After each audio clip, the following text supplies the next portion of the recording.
Welcome back, everybody, to Nian Shorts, or welcome to if this is your first time. Thank you very much for the support. We do love making these videos, and by we I mean me. Rick, everything's a pain in the ass to him, but he is recovering. He is getting better. We are doing Konversation again, so yay on that.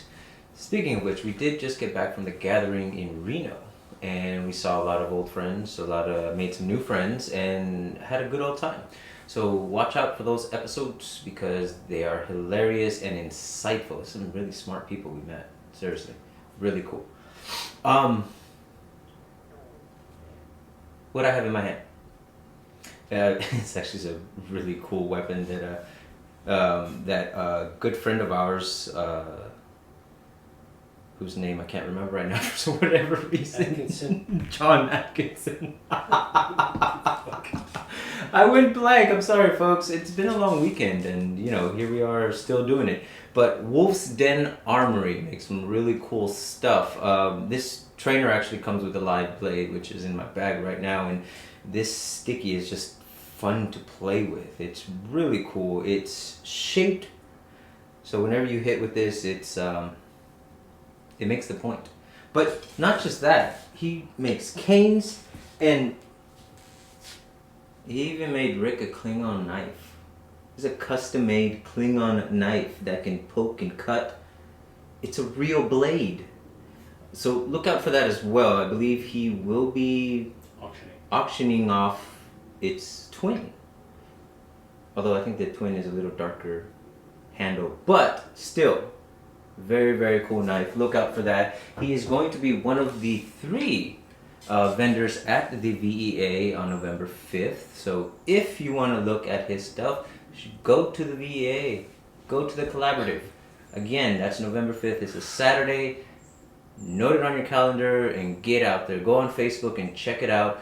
You can also find Wolf's Den Armory on Facebook as well as their website. I think it's wolfsdenarmory.com. Don't quote me on that, but you can Google it and I'm sure it will direct you to John Atkinson's site.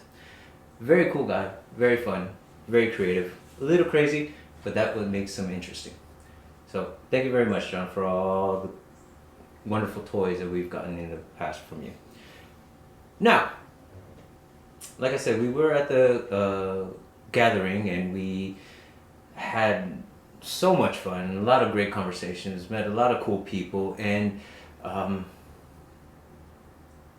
getting a little bit on insight into the past, into the history of some instructor-student relationships. And it got us thinking, how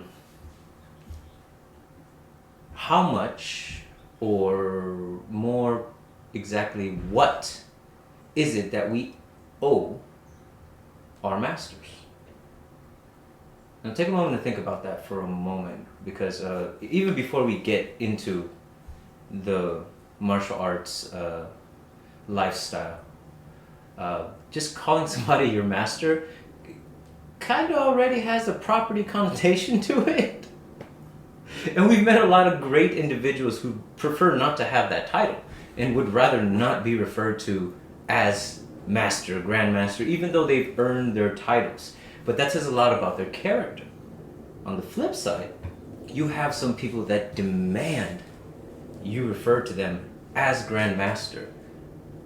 Not sir, not ma'am, but my title. So you have both sides, and you have people in between, and you have some people that started off great and were really looked up to, and the students were hanging on every word, and then somewhere along the line, something,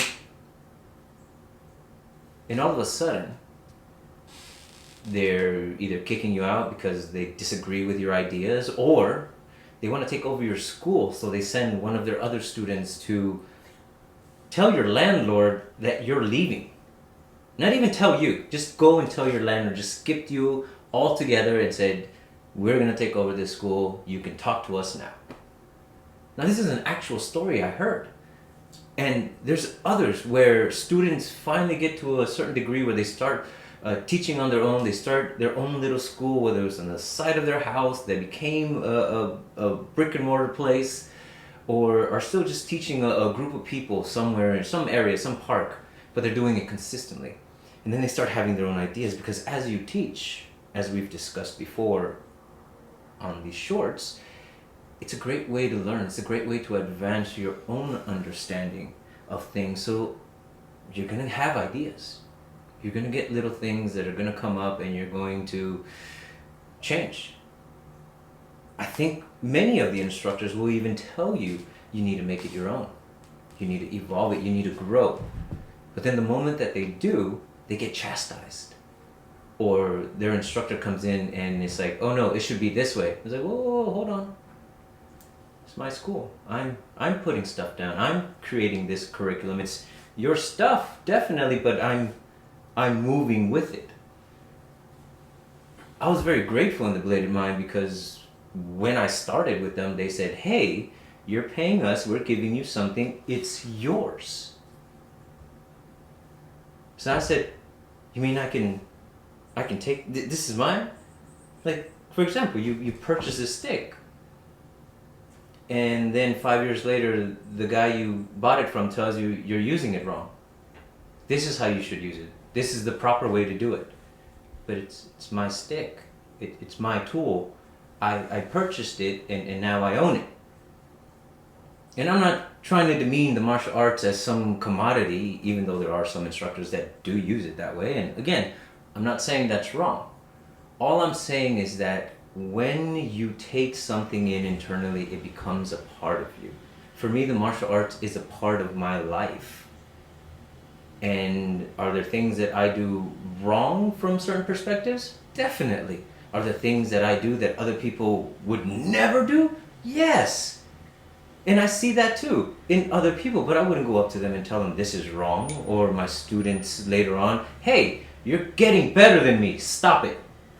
Because sometimes that's what it feels like. It feels like in certain instances when the student surpasses their instructor in some ways, whether it's knowledge, whether it's adding to the system, whether it's understanding, whether it's just application, they took it to a different degree, or somewhere that instructor may not have seen or thought of at that time. And then all of a sudden there's friction between them. And this isn't the first time, this isn't the first story. There have been many stories that we've heard of people like that. And so what is it about the idea of calling somebody master that maybe boosts their ego so much? Well, I am a master. I am the guy. I am the And it makes me think about raising children. Because I'll be the first to tell you that some instructors, good instructors, do become a parental figure to us, the students. I can say that's my firsthand experience. I'm not the person I was 8 years ago, and a lot of that is because of my instructor. Because of the effort that they put into it. And again, those good instructors, they're there early. They stay late. They clean up. When they have a facility, they're doing a whole lot, whether they're sick, whether they're tired, whether they had a good day or a bad day.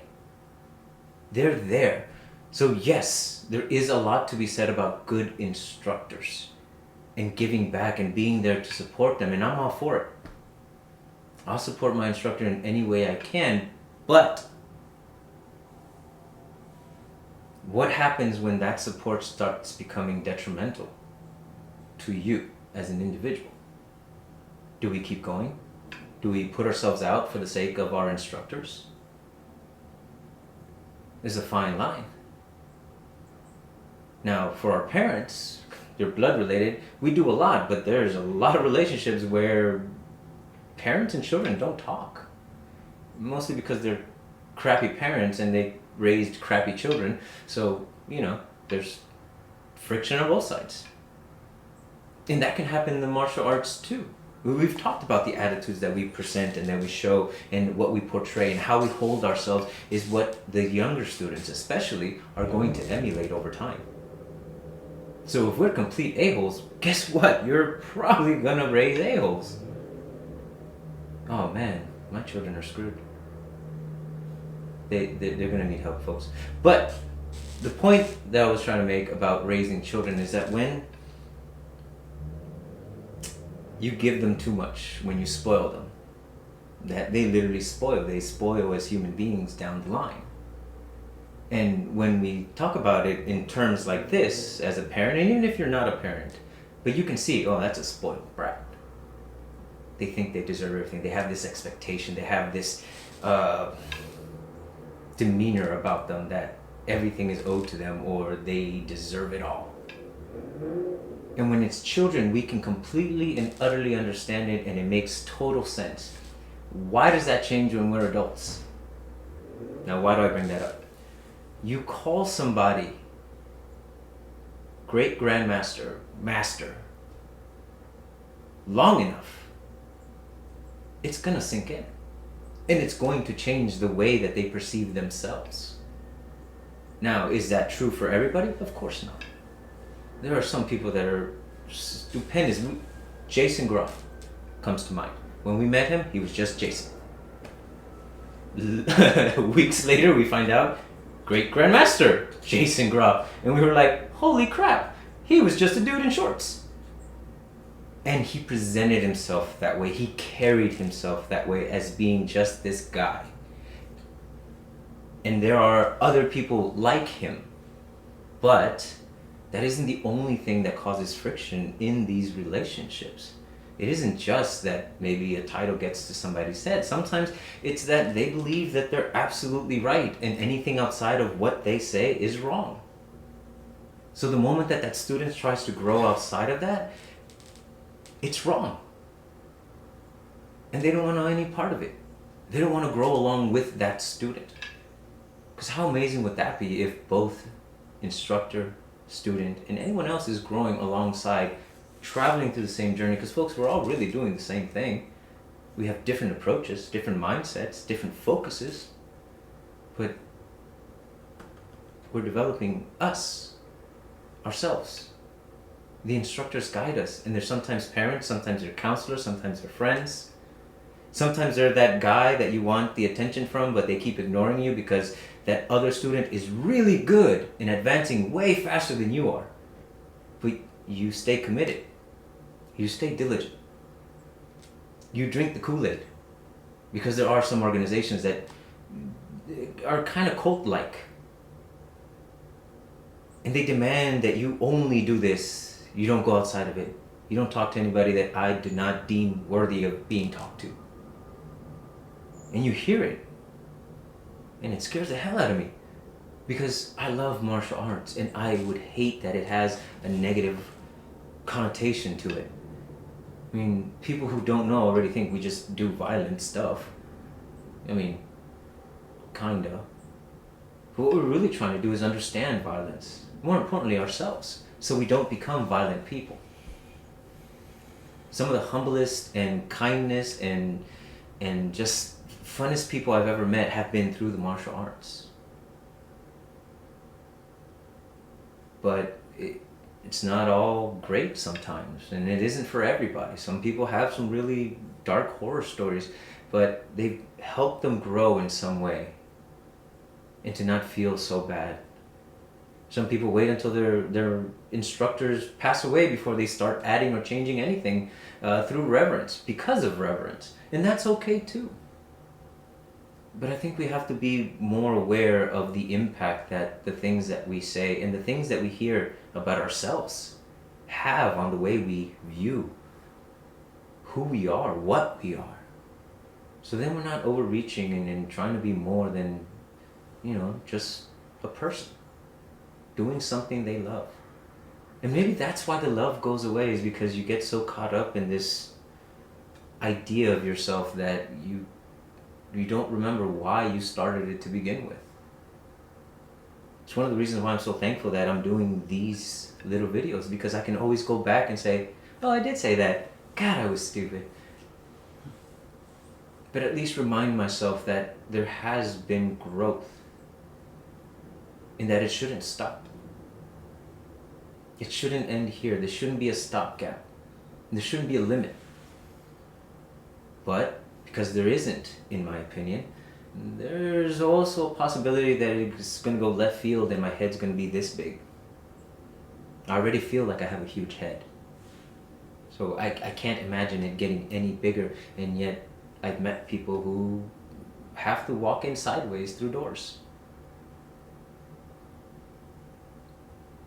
I don't dislike them. A lot of them are cool people. Would I learn from them?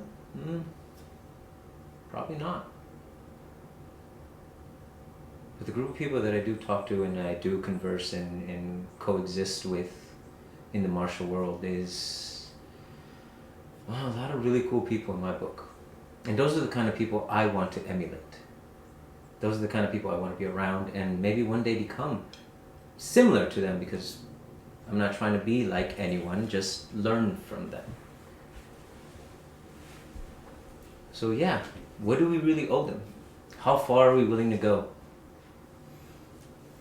And do we really think about it? Should we think about it? Should we make up our mind before we have to get to that point where we're forced to make a decision on it? Because it happens. It's just one of those things. I'm glad I don't hate my instructor, although sometimes I want to kick his ass. I mean, I can't. I want to. I can't. And believe me, I've tried several times, and the friends that we were just talking about, they've seen it. So they'll tell you it doesn't end well for me. But it's a good relationship to have, and it's worth pursuing, worth growing and maintaining for as long as we possibly can. So make amends, figure stuff out, give thanks to your instructors, and praise them. But don't let it get to their head or yours. And I think we'll all be all right. So thank you very much for joining me on VEA. Yeah, I talked about the VA already. Like, again, I'm going to talk about the VA one last time. November 5th is the VA Collaborative in Manteca, hosted by a good friend, Mike Cardenas, who's,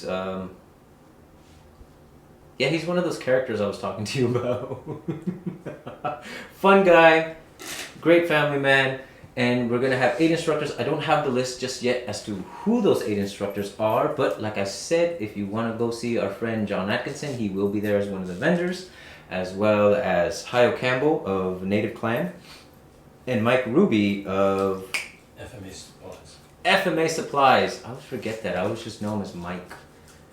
But Miguel. he is amazing. Very cool guys, very fun, have amazing products. So even if you don't stay to train, just come on by and shop. I mean, it'll be $5 to do shopping through the door, but don't worry about it. We'll figure it out then and there.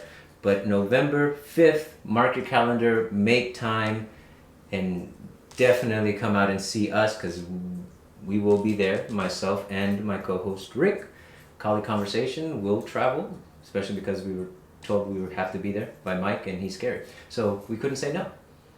So thank you again for joining me on Ian's Shorts. To the next one. 3, 2, 1, cut!